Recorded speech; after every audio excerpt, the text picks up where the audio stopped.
Writer Collier Young began his Hollywood career as an assistant to Harry Cohn, the big boss at Columbia Pictures. But his real ambition was to be a writer and producer. Right around the time Act of Violence was being made, Young began a professional and personal relationship with the most talented woman in the business, Ida Lupino. As business partners, as well as husband and wife, they formed a production company called The Filmmakers. The first time, believe it or not, that term had been used in Hollywood. Young had developed Act of Violence for producer Mark Hellinger, the man behind such huge hits as The Killers and Naked City. Hellinger intended to cast Gregory Peck and Humphrey Bogart as Enley and Parkson. But when the producer died suddenly, Young sold the story to MGM production chief Dory Sherry, and he and Lupino funneled the profits into the budget of their first independent feature, 1949's Not Wanted, about a young girl's out-of-wedlock pregnancy. Even after they'd divorced, Young and Lupino would go on to write or produce several noir films in the 50s, such as Beware My Lovely, The Hitchhiker, and Private Hell 36.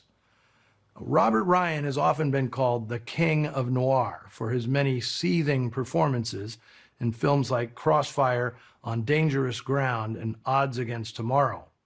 But I want to give all due props to his Act of Violence co-star, Van Heflin. After winning a supporting actor Oscar for 1941's Johnny Eager, Heflin enjoyed a long and varied career, including leading roles in many great noirs, including The Strange Love of Martha Ivers, Possessed, and The Prowler. His confession on the fire escape is, to me, one of the most intense scenes in his career, an absolute masterclass in film acting. I was the senior officer in my bunkhouse. I was responsible for the rest of the men. Toward the end, we're all starving to death and going crazy.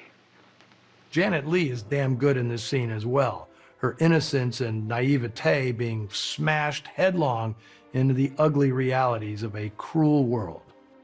Now, I've had more than a few people ask me over the years if Joe Parkson's limp was written into the script or if it was a bit of business Robert Ryan gave the character on his own.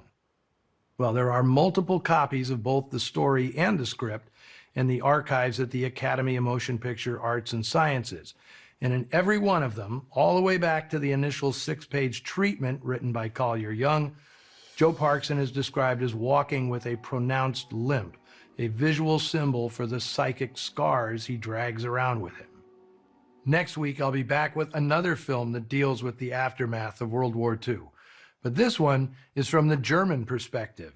Made in West Germany in 1961, Black Gravel is a relatively recent rediscovery and a compelling and provocative film. I'm proud to be presenting it for the first time ever on TCM. Until next week, see you in the shadows.